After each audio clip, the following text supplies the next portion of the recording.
Gusto niyo bang magpasyon tayo? Gusto niyo magpasyon di smuggling tayo, mga hitad? Alright. Ngayon ay bibigyan may hinanda ako sa inyong dasal, okay? Dasal, magpapasyon tayo. Alright? Tayong manahimik. Okay? Tayo magnilay. Handa na ba kayo sa ating pasyon? Are you ready? Ang titulo po ng ating pasyon ay Passion di Smuggling. Okay? So, mamaya pag-uusapan natin yung ating bagong fasabog sa inyo. Alright. Number 1. Passion di Smuggling. Para sa iyo, bongbong, napupuno ka ng pulboron, at ang asawa mo naman ay napupuno ng abo ang kanyang baga. Yeah.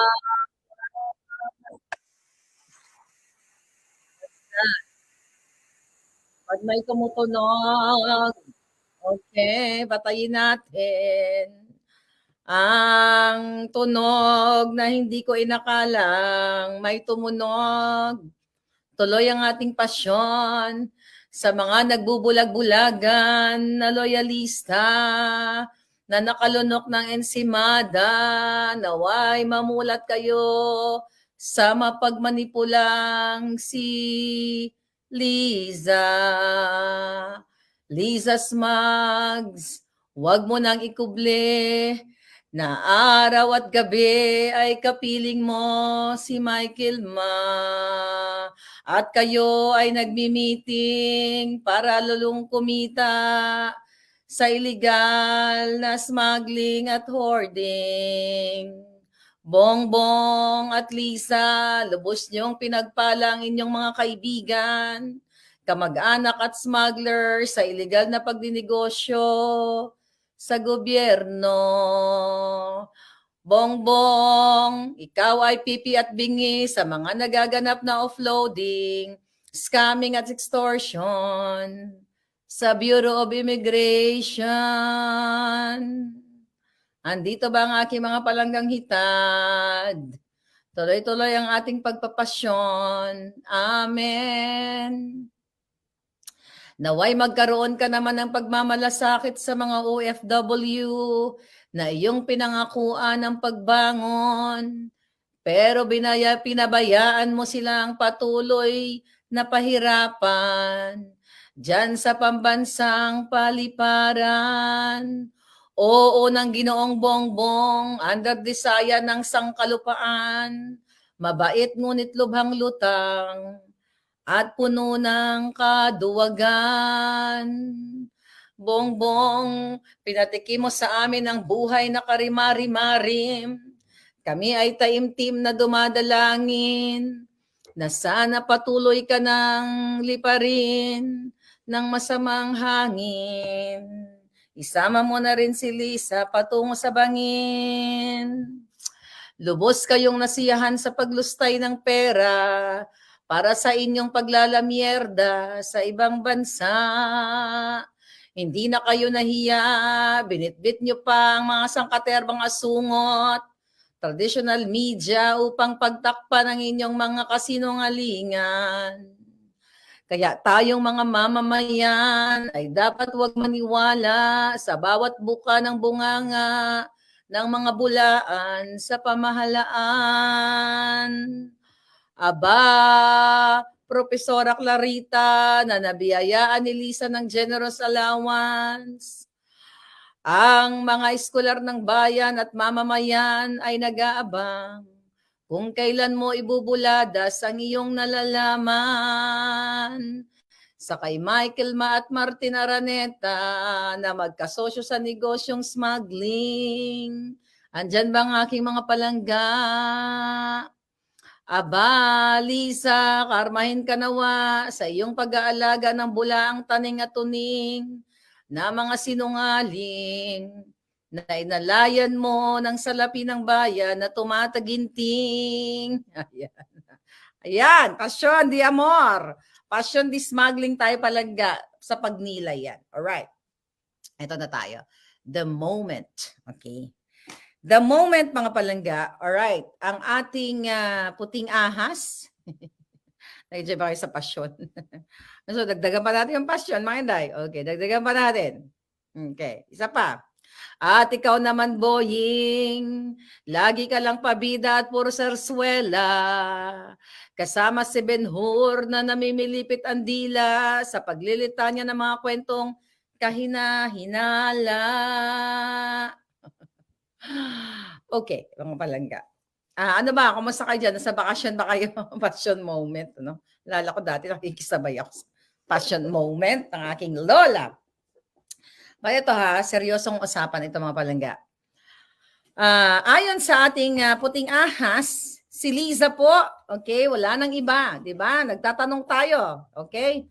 Tinatanong natin ang ating Mrs. President, okay, dahil itong source natin ay talaga namang nakadikit ito sa kanya.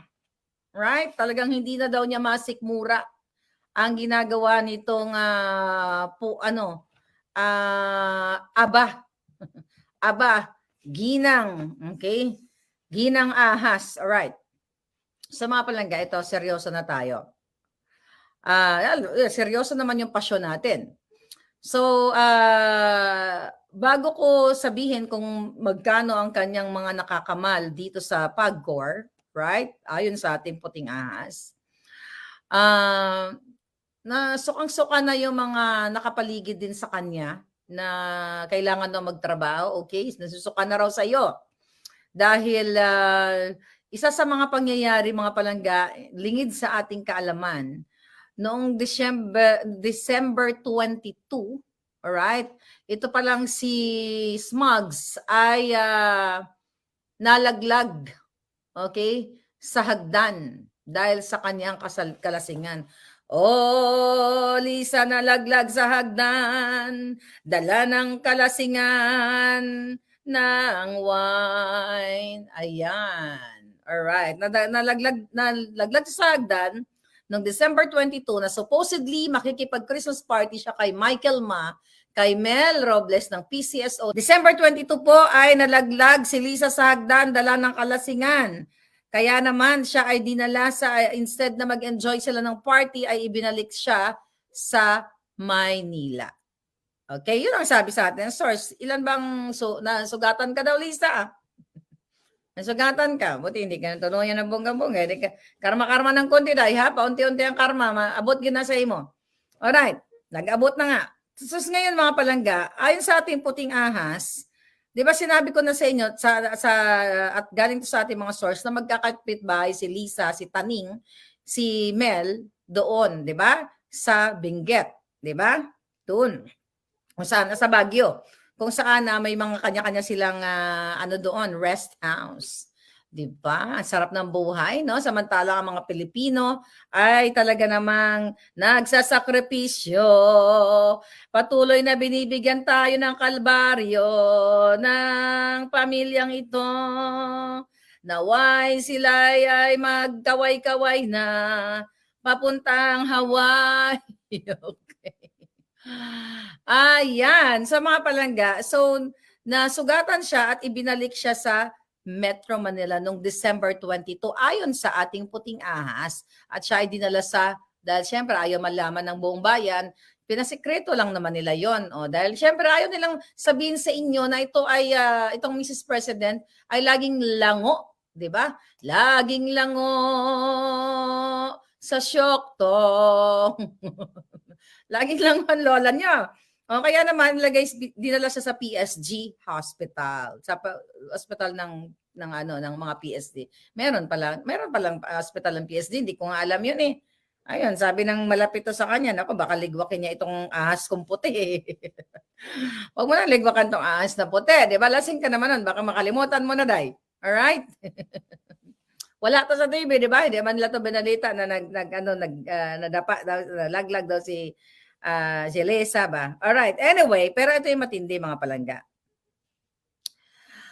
Gaano ka kalbaryo, paano kapinitensya ito sa mamamayang Pilipino, sa ating lahat?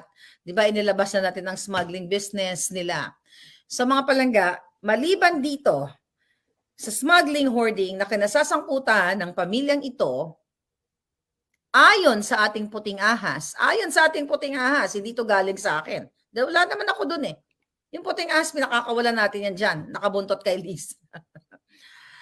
Siya po ay, okay, si Lisa ay binigyan niya ng PSG, si Michael Ma at ang kanyang kapatid na si Martin Araneta. Kaya panawagan natin sa ating gobyerno na matino dyan. Ayaw ko, may matino pa bang natira? Kasama ba ang serbisyo ng PSG? Diba? Sa mga kaibigang smugglers. Kasama ba ang presidential security sa kanilang trabaho na bantayan ang nasasangkot na kapatid ni Liza na si Martin, na business partner nila? Okay? Na pagsilbihan ng PSG. Oy, mga PSG, alam ko nagtatrabaho kayo mga sir, mga ma'am. Okay? At ang loyalty nyo nasa, sinasabi nyo, you're serving at the pleasure of the president. No, I think the cabinets. Yun lang, di ba? They serve at the pleasure of the president. But you, PSG na matitino, baka naman gusto nyong ilabas to sa bayan. Bakit naman binabantayan nyo ayon sa ating puting ahas, itong pinapatawag, kaya pala, di ba? Kaya pala hindi mapunta-punta sa Kongreso itong si Michael Ma, dahil gwardyado pala ng PSG. Nakita niyo mga kababayan? Ayon to sa ating puting ahas, hindi to nanggaling sa akin. Na concern. Pero ng bayan, maliban sa tinotolerate ni Bongbong ang hoarding at also ang smuggling, dobling dagok sa ating mga kababayan na ang PSG na pasweldo ng bayan ay ginagwardyahan ang mga smugglers. Based sa ating puting ahas. Ano po ang nito? Ano ang impact nito sa ating bayan? Talagang walang babangon. Lulugmok talaga. Imagine mo ang kapatid niya. Una pa lang yung kapatid ni Lisa talagang nagsa-shopping na yan sa sa mga government agencies kung anong pagkikitaan niya. 'Di ba? Sinabi ko yan sa inyo nung simulan natin silang binoljak. Aside from that, ayon sa ating puting ahas, hindi galing sa akin to. Ayon sa puting ahas na concern. Okay? May pinapatayong beach resort. Okay? Beach resort, si Lisa dahil nirarush nila. Okay? Nasaan ang beach resort? Diyan po sa San Fernando, La Union. Kaya kayo dyan sa San Fernando, La Union, mag-comment kayo dyan. Ito, katabi daw po ito, yung Sunset. Giyatay, dila ninday. Oy, katigahi man, dila ninday. Alright. Sa Sunset Beach Resort. Alright? So, ayon sa ating puting ahas, mga kaibigan, ay minamadali nilang matapos dahil sa Agosto, magbe-birthday si Lisa Smugs. Dito daw nila idadaos or gusto nilang magpabongga. For what? Diba? To impress yung syempre mga kaibigan nila nasasangkot din sa mga what? Sa mga illegal na activities. Imagine niyo si Mel Robles na taga PCSO, nagpapagawa rin ng bahay. At dyan sa Forbes Park, di ba? May bahay din sila dyan. Nagpapagawa pa ngayon ng bahay. Imagine nyo, bakit hindi sila nagpagawa ng bahay before election? Bakit hindi sila nagpagawa noon? Bakit ngayon? Kasi nga, kung kayo talaga ay mga gising ang diwa, sabay-sabay sila papagawa ng bahay after election. Maya-maya may nagpapanalo sa loto. Anyway, ito ang malupit na si Lisa ay kumukolekta ng milyones. Hindi lang 100 million, 150 million. Kumukolekta ayon sa ating puting ahas sa PAGCOR. Tandaan ninyo, 'di ba? Sinong inupo ni Bongbong diyan? Mga kaalyado niya, siyempre, mga kaibigan niya. Ang inupo niya as chairman and chief executive officer ay si Alejandro Tenco or Al Tenco. Ayon sa ating puting ahas, dito, isa ito sa nagbibigay kay Lisa ng milyones. Kaya kung ano man yung nakikita niyo sa PAGCOR na kunyari may konting charity na binibigay, pero ang nasa likod, nang hindi syempre nila ipapakita sa tambayan, sasabihin ba nila na nagnakaw sila? Sabihin ba nila na kumukolekta si Lisa? Of course not. Pero ito po, okay? Ayon sa ating puting ahas na suklam na po kami, wala lang po kaming magawa. Natatakot din po kami kasi baka pagbantaan ng aming pamilya. Kaya sana po itago nyo na lang ang aking Pangalan, lovingly yours, puting ahas. Diba? Imagine niyo palangga, we're talking PAGCOR. Kumukolekta si Lisa, ayon sa ating puting ahas, ng milyon-milyon sa PAGCOR. Wala pa yung PCSO na pinanalunan nila. Wala pa yung bentahan ng pwesto. Wala pa yung sa Subic. Okay? Wala. Ang dami. Kaya habang binabasa ko yung mga comment, actually, sinerch ko yung nabigay sa atin ng information. And yeah, she is currently nasa government. Kasi hindi ako basta-basta nagpapaniwala sa mga, kasi baka mamaya, itim na ahas pa lang makapagbigay sa atin ng information. Pero I don't think na, tsaka yung pangalan niya, buong-buo eh. Tama yung pangalan niya, ni-research ko eh. Sabi niya, ma'am, nagmamalasakit lang daw siya. Okay? Sa taong bayan dahil wala din po kaming magawa. Mga palangga, nakita nyo? Kung gaano walang hiya itong gobyernong ito. Nangongolekta, binibigyan si Lisa. Tsaka, proven na yan. Dahil during the election, anong sabi niya dyan? She's okay with the donation money during the campaign. Pero yung pala, hindi pa pala okay yun. Wala pa talaga gagawin yung mga ombudsman o yung may mga matitino pa dyan. Pero sa Congress, mahirapan dahil sila magkakampi. Imagine nyo, ilan silang nagnanakaw. Lahat ng ahensya ninanakawan nila. Talaga bang wala na talagang kahiyan ito mga palaga. Kaya sabi ko nga, Pilipino ang kawawa. So kung may kinukolekta sa Bureau of Customs, kay Rubio, at kumukolekta sila doon, dahil yun ang tawag sa kanila sa customs ay royal family. 'Di ba? Yung kanyang kapatid na si Martin Araneta, ang tawag doon ay prinsipe, 'di ba? O kay prinsipe 'yan, kay royal family 'yan. May collection sa Bureau of Customs. Saan kaya nila itinago ang pera? Sa butod ni Lisa? Ngayon nagtataka lang ako bakit maintindihan ko siguro dahil duwag kayo na nasa gobyerno, naka-witness kayo. It's either duwag or nakikinabang lang kayo. Pero itong mga nasa likod niya na nagsumbong sa akin, hindi naman, somehow na nag-aalala sila sa kanilang kaligtasan ng kanilang pamilya. Kaya ba ganito kawalang hiya itong gobyerno natin ngayon? Kasi maninindak na lang kayo, ganun ba yon? 'Di ba? So may pinapatayong resort, beach resort, okay? Diyan sa San Fernando, La Union. Kaya mga taga San Fernando, La Union, pakimanmanan at paki-email sa akin yung inyong mamanman, balitangmaharlika@gmail. Itong mga baka makuha kayo ng mga picture sa kanilang bahay, kanilang beach resort, at kapitbahay ito, katabi ito ng Sunset Beach Resort. Ginugol ko yung Sunset Beach Resort, meron. So ngayon, sa pamamagitan ni Tenko, okay, ayon sa ating puting si Al Tenko, na dating Vice Mayor, okay, ng Malolos, Bulacan, at long time friend ni BBM, long time friend nila. At ito'y dating Dilawan actually. Kaya sabi ko sa inyo, tapos na ang pakikipagbakbakan natin between tayo mga hindi konektado sa politiko, wala tayong pwesto, o hindi tayo nakikinabang, dilaw ka man pula. Dapat tapos na ang pakikipagbakbakan natin between dilaw and pula. Kasi pare-pareho lang sila. Sinerch ko to si Altenco, ayan tumakbo siya dati under sa picket ng Dilawan. Ay, may YouTube siya, ayan Ayun yung itsura niya Altenco. Ay, tumakbo siya. Dilaw na dilaw, Ayan, Kita nyo ba? Ayan. Dilaw na dilaw. So ngayon habang pinapanood ko, talagang tinitignan ko, sabi ko talagang wala ng pag-asa ang Pilipinas. Kasi dilawan pulahan, kaya naman pala si Lisa ay, nag-appoint siya ng mga dilawan. Ngayon, si Paquito Ochoa, nandiyan sa, di ba, nasa likod ng cabinet, nagtatago lang, kumukumpas. So ano nga aasahan ng mamamayan? Kung milyones ang kinokolekta sa PAGCOR, ayon sa ating puting ahas, at milyones din ang pinapatama sa loto, sabay-sabay sila nagpapatayo ng bahay, saan ka pupulutin, mamamayang Pilipino? Unity nga, unity ang dilawan at pulahan dito sa pag ng pera ng bayan, mga palangga. Nakita niyo?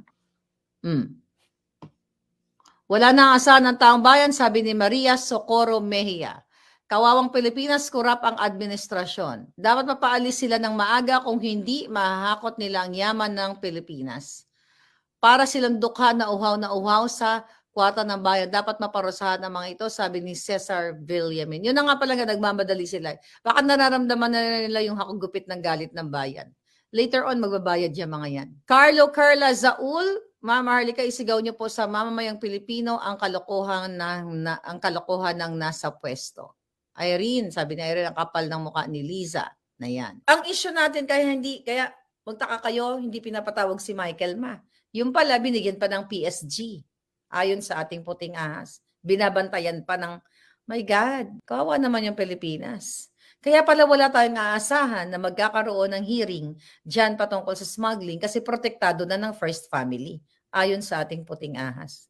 Imagine mo, bigyan mo ng PSG at ang niyang kapatid na si Martin. At nakalagay yan sa intel na report ni Lola Claring. Kaya talagang sabi ko nga palangga, wala nang pupuntahan ng bayan.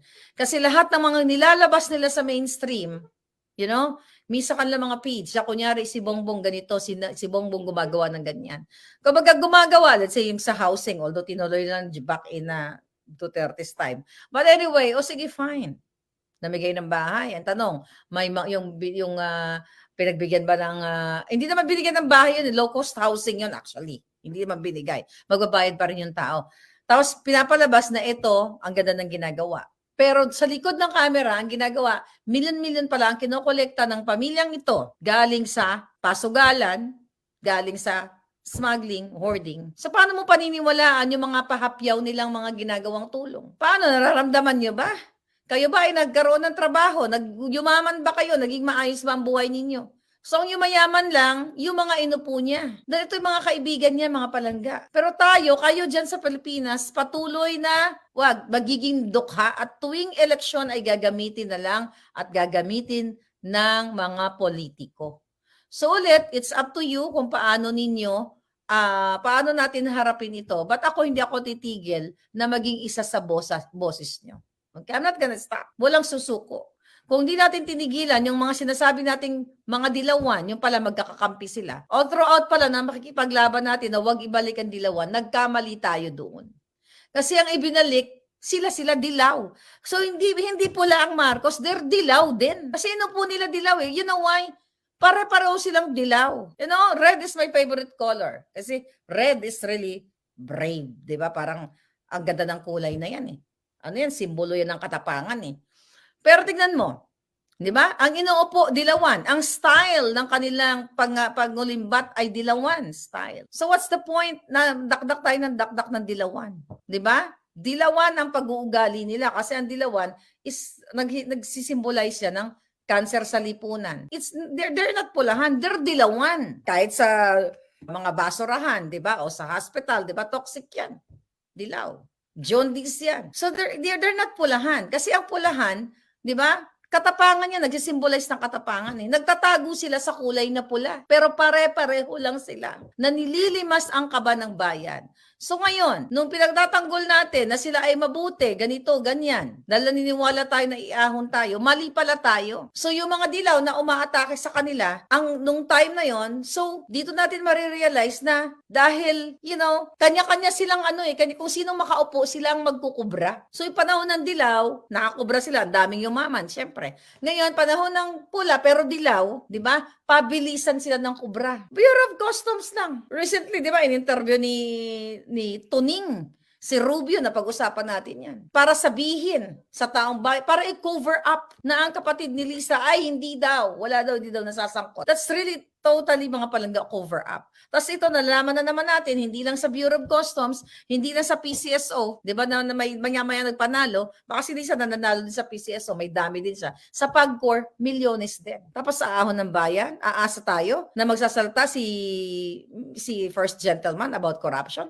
Hindi siya nagsasalta about corruption. Pipi at bingi siya. Pagdating sa issue sa mga OFW sa airport, not only OFW, mga Pilipinong ino-offload. Di ba? Yung recent nga, yung ating kababayan, taga Ilocos, kababayan niya, na sinira yung laruan ng kanyang anak. Di ba? Keso suspicious daw. Based dun sa x-ray. Yung pala, sira daw yung x-ray. Sarap ipalunok sa kanila yung x-ray machine dyan, di ba? Tapos may minumungkahi sila, tapos mag-apologize lang sila dito sa taong to. Yung kapalpakan nila, na-istorbo na nila. Yung damage sa ginawa doon sa nanay, right? Na sinira yung laruan, yung para sa kanyang anak, na yung anak niya, syempre umaasa na yun, di ba? Tayo mga nanay, nagpipicture na tayo or sorpresa, anak, ito na yung laruan mo, ito, ganyan, bibit-bitin ko na. Pero dahil sa kapalpakan dyan sa airport at walang pronouncement, walang salita dyan si First Gentleman, then wala talagang anong mangyari. Talagang pahirap talaga sa mga OFW at sa lahat ng Pilipino. So habang binabasa ko yung mga report sa akin ng Puting Ahas, sabi ko, my God, kawawa naman yung bayan ko. Sumuporta kami. Wala na eh. Sino naman ang susuportahan natin? Ang magiging role ko na lang dito mga palangga sa mga darating na panahon ay taga-boljak ng kalaban ng bayan. Kasi kahit na imupo, naakala natin ito, pula-pula, nag-away-away lang pala sila kunyari. Imagine, no, away-away sila. Diba? Yun pala, ang after winning, ay magkakasabwat sila. Kasi nga tahimik, diyan mo, Marojas, Ochoa nandiyan dyan sa loob, di ba? Business partner ni Lisa, kalasama sa law office. So ano pinaglalaban natin? Tao ni Noynoy yun eh. Ano pinaglalaban natin? Wala. Niloko tayo. Ginisa ang Pilipino sa sariling mantika. Pinag-away-away lang nila tayo. Mga supporters I'm talking to you. Mga supporters na bumoto at wala namang pwesto sa gobyerno na ang nais nyo lamang, whether you are dilaw nung nakaraan, pink nung nakaraan, pula nung nakaraan, pero ang gusto nyo lang ay magkaroon ng maayos na Pilipinas. Pero look at what they're doing right now, yung pula, di ba? Pula na sinuportahan ko, na akala ko ay para sa pagbangon, pareho lang ng mga ginawa nung nakaraang mga namuno. Kolekta here, kolekta there. Imagine mo, nagpapatayo sila ng mga mansyon nila, beach resort ng bahay. Samantalang ang Pilipino, walang kinakain. Tapos sa mga OFW, puro pahirap. Trapiko, di ba, nandiyan dyan. Ngayon, bumabalik na yung mga, mga crime and everything. Kayo ni wala kayong pang dialysis, wala kayong pambili ng gamot para yung mga elderly, natin, then yung mga men in uniform, may pinapropose silang bawasan ng mga benepisyo. Samantalang si Lisa nag-e-enjoy ayon sa Puting Ahas sa kakakolekta ng milyones from PubGor, from PCSO, from Bureau of Customs. Saan pa? 'Di ba? Anong natin pala? Saan tayo tutungo? Na supposedly ang gobyernong poprotekta sa tao. Kumbaga, inelect sila ng tao. Inelect naman siya ng tao, pero nakipagsabuatan pa rin sa Smartmatic. Itataya ko ang alindog ko dyan na nakipagsabuatan ang gobyernong ito sa Smartmatic. Kasi tahimik eh. Kasi ang taong nakikipaglaban like ako, you have to be consistent. Hindi pwedeng, may nakita kang mali, tatahimik ka. Tingnan mo sila, tahimik sa Smartmatic. Let's talk about that later on. Diba? Pero saan tutungo ang Pilipinas? Pahirapan, doon pa lang paglabas ng OFW, pagpasok ng OFW at ng mga returnees na, yung mga nagbabakasyon. Lahat pahirap. Doon pa lang nagsasalarawan kung gaano kabulok ang sistema ng gobyernong ito. At wala silang pakialam kasi nakaupo na sila. Imagine mo, bibigyan mo ng PSG. Binigyan na nga ng PSG si di ba? Remember? Si Paul Soriano, na pamangkin ni Lisa, binigyan ng PSG, ni-report yan ng PEP, alright? Binigyan ng Presidential Security Guard, si Vanessa Hudgens na isang dayo sa Pilipinas. Kumanta lang ng, ang nanay niya, dugong Pilipino, pero mukhang kinahiya ang pagiging Pilipino. Dahil, nag-iinarte naman, hindi ka makapag-Tagalog, hindi makapag-Bisaya. You know what? Kakantahan lang kayo. Sabi ko nga, kinantahan lang tayo ng, may gamay nga damang, nagtsaka-tsaka sa sanga. Di ba? Binalikan ko yung kanta niya, hindi niya masabi yung yung saka eh. May gabay nga damang nga nagsaka sa sanga. Katayin nga natin uli yun. Nakuha tayo dito sa nakuha kayo dyan mga mainstream, mga traditional media. Sabi niya pa, may gamay nga damang nagsaka sa sanga. Umabot ang ulan, nabasa siya. Kakaloka. Bumulak ang adlaw, nagmala ang duta. Ang gamay nga damang nagbalik sa sanga. My God. Sabi ng mga traditional, bravo. My God. The reason why, sabi ko nga pala, ulitin ko, wala akong issue sa mga ito. Ang issue dito, kumuha ng Hollywood stars o Hollywood star, di ba? Pera ng bayan, PSG, pag presidente lang yun So, ibig sabihin, kahit sino gagamit ng PSG, pagluloko to sa taong bayan. Walang hiya na tayo ni Bongbong at ni Lisa at lahat ng mga taong kaalyado niya sa kasinungalingan. Winawalang hiya na yung Pilipino. So, totoo din ang bintang ng mga dilawan sa kanila na talagang inaabuso nila ang power. Nung si Chris Aquino, binoljak natin na ginamit ang helicopter, di ba? Presidential chopper. Nung nangampaign kay Lenny, galit tayo kasi ginagastos ang gasolina ng bayan. It's the same thing. Ginagastos ang gasolina ng bayan ngayon para dito sa mga gusto nilang ibigyan ng trato o sinasamantala nila. Like Paul Soriano, na kesyo piso lang daw ang sweldo as presidential advisor. And creative communication. Piso. Pero yung kickback, magkano? Nakakalungkot yung nangyayari sa atin at nakakalungkot ito mga binubulong sa atin ng puting ahas. Milyon-milyon. Hindi ka pa ba, Lisa, hindi ka pa ba, Hindi ka ba nabubusog yung tinain mo, day? Butod-butod na yan, Jai. Baka nagsiksik na mga paldo-paldo dyan. Baka pati ginto. Ilagay mo pa dyan sa tinain mo, day, sa butod mo. Baka pag pumutok na yan, buti hindi ka natuluyan nung nalaglag ka sa hagdan dyan sa, sa Baguio. Naglasing-lasing ka na, So it's just so sad, mga palangga. Again, kawawa ang Pilipino, kawawa ang Pilipinas, kaya naman, yung iba, gusto man magsalita, pero natatakot, baka may, inaano sila, may threat. Idol Chris, pinagsamantahan nila ang aling kahirapan. Lian, Orsin, kawawa ang Pilipinas, kawawa ang mga mahirap. Yun nga palangga, kawawa talaga mga mahirap. Kaya nga kung makatakas kayo ng kahirapan, tumakas na kayo sa kahirapan. Pero ang hirap dahil sa airport pa lang, ang dami ng offloading and everything.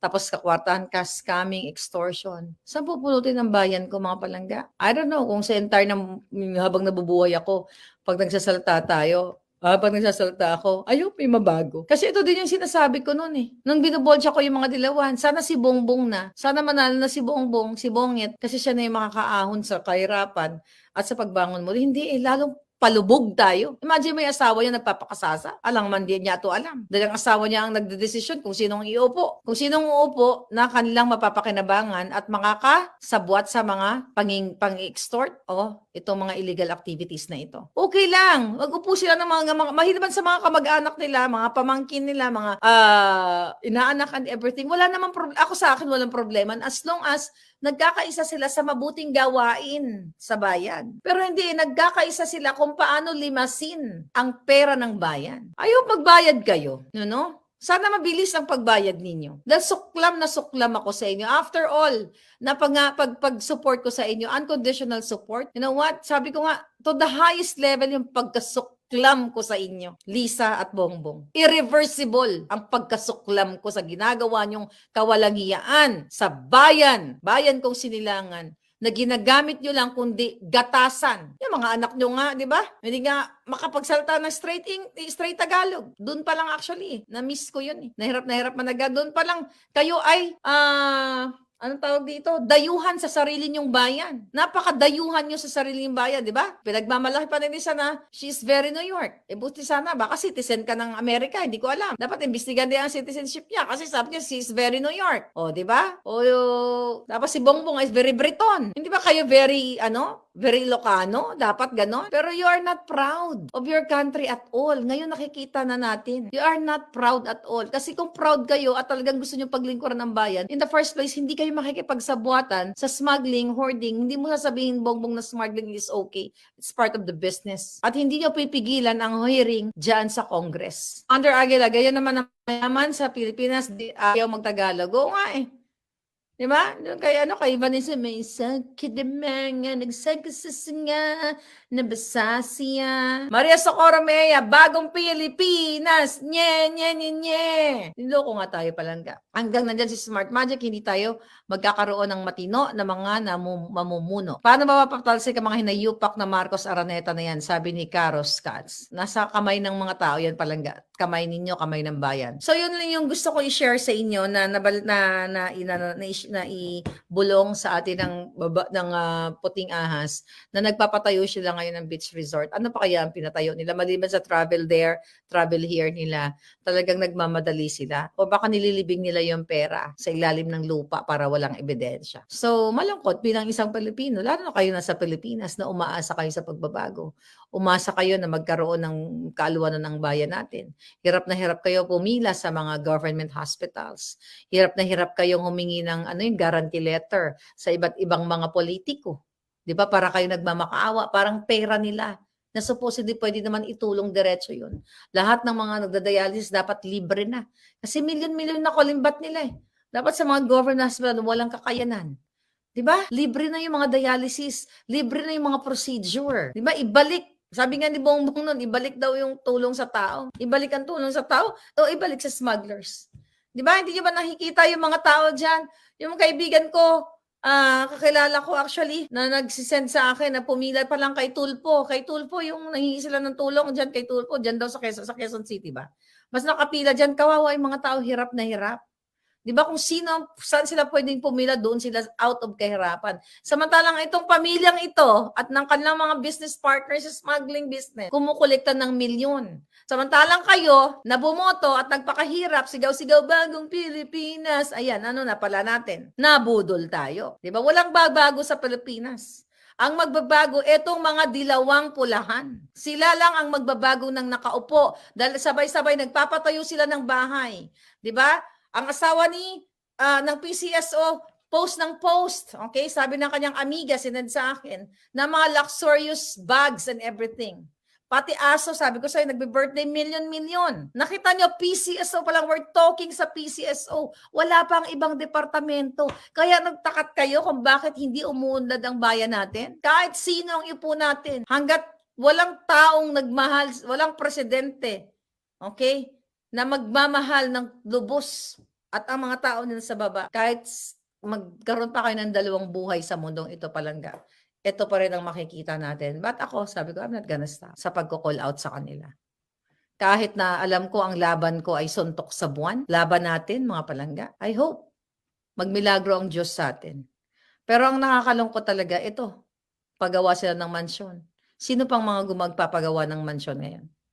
Si Boying, may nakuha tayong intel report, galing sa Puting Ahas. Sakot din sila dyan sa mga pogo na yan. Ano nagagawin natin mga palangga? Ano nagagawin ng Pilipinas? Bakit ang taong pagtulong ng administrasyon at taong bayan sa bawat piso na inilaan sa mga Pilipino, 1,000 ang napunta sa bulsa nila, sabi ni Maynard Salviejo.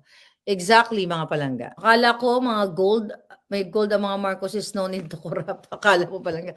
Nabudol nga tayo eh. Sobrang nabudol tayo. Si Nanay Rosita, di man lang natulungan, sabi ni Commander Aguila. Yes, mga palangga. Si Nanay Rosita, nagkipag-communicate pa rin sa akin. Natutulungan natin yun. Plan B is the key, sabi ni Bagong Lipunan. Yes, Roy, grabe si Mrs. Muggs. Kumukolekta sa PAGCOR. Ang recent niyang kinolekta, I think 150 million. Sabi ng aking Puting Ahas, recent. Gaano kaya siya kadalas kumolekta? Every week? Every other week? Every 2 weeks? That's a lot of money. Kaya 'di ba, lagi silang wala silang pakialam sa sa nangyayari. They don't care kasi naupo na sila. Kaya pala ayaw umattend ng presidential debate dati, sabi ni EJ Bayani. Those Filipinos who are not rich do not have any money. They only have the government. That's how important it is, sabi ni PRRD, sabi ni Pega Warp. Yeah, Cruza 111, thank you palangga. May karma din sila, sabi ni Gloria Viernes. Okay, hindi kasi kayo nakinig kay Tatay Digong, sabi ni Minchang, nagkamali nga palangga eh. Hindi kami nakinig na nagpupulburon pala, jotang sinilay. Nabudol nga palangga, inamin ko naman na nabudol ako. Yes, yun lang ang may share ko about kay Lisa Smugs today. Pero may mga nire-research pa tayo ng mga, puro naman, actually mga binibigay ko sa inyo, mga puro pahirap sa bayan. Kasi kailangan nyong malaman mga palangga eh. Kailangan ninyong malaman kung sino yung mga nagpapahirap sa atin. At kung ano yung mga activities nila para, aware tayo sa mga susunod. Well, I don't know, susunod na eleksyon. Hanggat hindi natatanggal ang Smartmatic, hindi tayo magkakaroon ng honest election. Yan yung totoo. Sabi nga ni Bongbong, ang Smartmatic wala sa Pilipinas para magbenta ng voting machine, kundi magbenta ng cheating. Sinabi niya mismo. Ito po muli si Maharlika mula dito sa California. Taas noo kahit kanino. Hindi bayad ang alindog ko. Bye.